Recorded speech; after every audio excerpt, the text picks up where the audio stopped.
Hey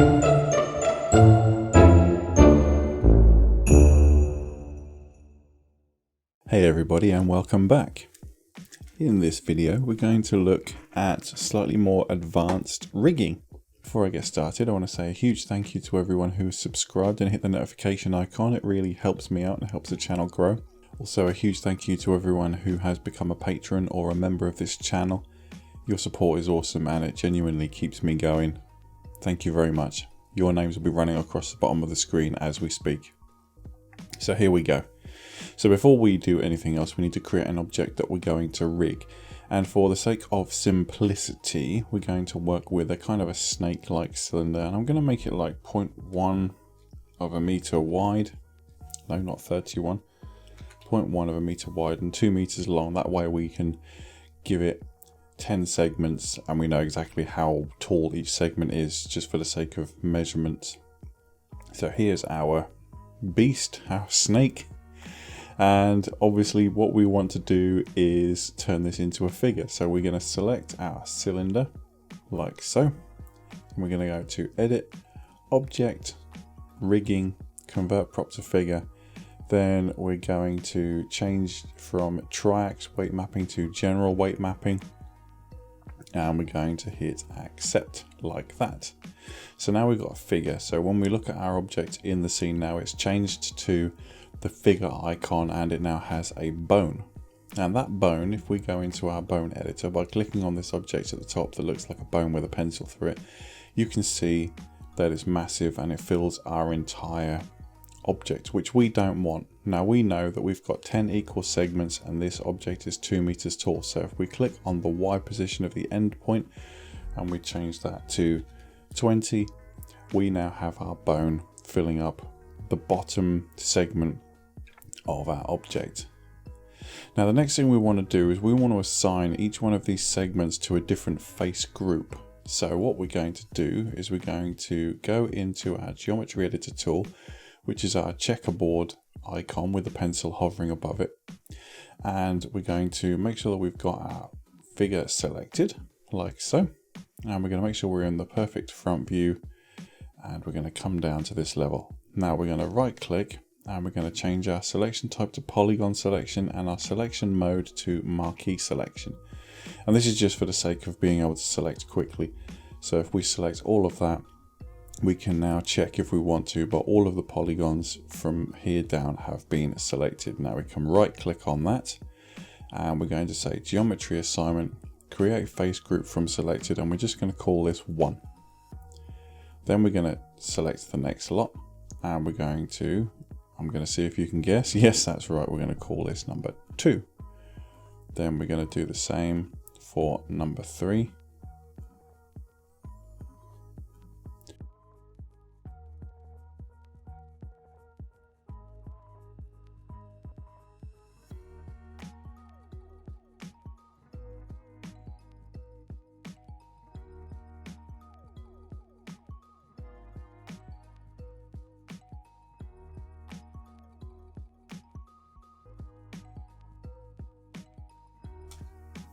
There we go. So now we've got our faces assigned to the appropriate face groups.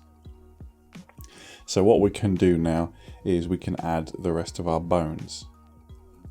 So what we can do is come to the bone that we have selected. We're going to go back to our joint editor tool. And then what we want to do is click on this icon at the top that looks like an arrow going into a page. And we're going to create child bone. And we're going to call this one 2, and we're going to leave the label as 2 as well. I deliberately made a mistake there. What we need to do is actually change the rotation order of that bone to be YXZ, the same as the object itself. And that's something that we need to remember to do for each one. Now what you'll notice is that this one has actually matched its parent in size. So it's now actually correctly fitted to the segment that it's a part of, like so. And what we're going to do is we're going to actually go to bone right now and we're going to say selection group and we're going to change that to 1. And then in the next one we're going to change the selection group to 2, and this just tells the bone what segments of the object it's actually going to be able to be selected by. So, you know, when you're hovering over a figure, and when you hover over each part of the body actually highlights that part. And if you can see, what I'm doing is I'm hovering the mouse over that selected group and it's highlighting it. So this is how you would select a specific bone on a figure's body. So we're going to carry on. We're going to add another child bone. So we're going to create a new child bone, and this one's going to be 3. And we're going to remember to change our rotation order to YXZ this time. And we're going to hit accept. And we're going to set this guy to selection group 3. And there we go, we've got another one. But for some reason this one has appeared in the wrong place. So we need to make sure that we move this now so that it's correct. So what we need to do is we need to check that our X and Y positions of the end point of the previous bone. So it's actually X position and Y position. So we want our X and Y positions to both be 0 on that, because we want the Y position to be 40. Like that. And now on our next bone, we need our start points to be 0 and 40. And then we want the end points to be 0 and 60, like so. And as you can see now, they're all in the right place. And this is one of the reasons why it's good to have your figure, whatever you're setting up, to have it in a way that you can measure these things out properly to make sure that you're getting them in the correct places. So the next thing we want to do again is we're going to create another child bone, like that. And we're going to call this one number 4. And we're going to change the rotation order to YXZ. And we're going to check the position. So X is 0 and 60, and we want it to be 0 and 80. So that one is good to go. Now all we need to do is assign it to the correct face group. So this one is number 4. And when we hover over it, you can see that we now have the bone selected, which is amazing. So here we go again.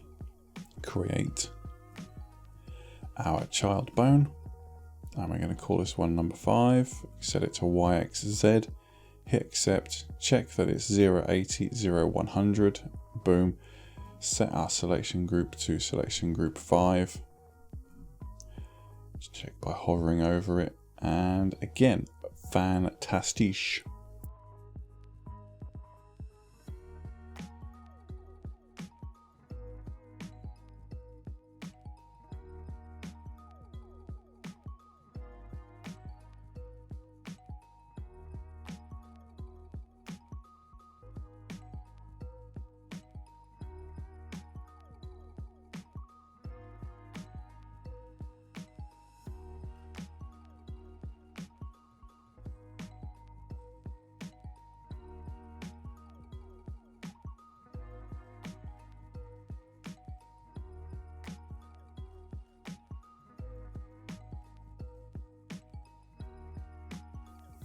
And there we have it. So now when we hover over this, you can select one of your bones and it will take you straight to it along our snake. Now the next thing that we want to do is we want to actually check that our weight map is correct. So we're going to go to our parent bone and we're going to change to our weight map tool, which is this bar dumbbell with a paintbrush through it. And we're going to select general weights. Now as you can see, this is not what we want. So what we want to do is we want to right click, and where it says weight editing, we want to say fill by bone selection groups, like so. And then when we scan along our object, what we should see is that each joint is representative of the bone that it is assigned to. Now then, obviously what we want to do now is actually check that this works. And it's not going to be amazing because this is a very basic kind of weight mapping that we've done. But what we can do is if we select bone and we can expand it and select all of our bones here in the scene tab, we're going to minimize these and we're going to select all of them in the parameters tab as well, like so. so that we have all of our properties selected. Apart from bone, we're going to hold down Control and we're going to uncheck bone because that's our base. That's kind of where we want the object to be rooted. So we're going to adjust the Y rotate and you can see that it spins round, which is fine, but we don't really want to do that. What we want to do is we want to play with our Z rotate like so. And you can see all of your bones rotating and your hard work paying off. Now obviously, as I said, this is very basic kind of shape, but it does demonstrate how bone hierarchies work and how to weight map in a really simple way, and of course what selection groups actually do. So you can click on your move tool and you can select any one of these sections and it will highlight the appropriate bone, and then we can just change the rotation of that specific bone if we so wish. I hope you found this useful. Let me know what you think in the comments below, and I will see you in the next one. Bye bye.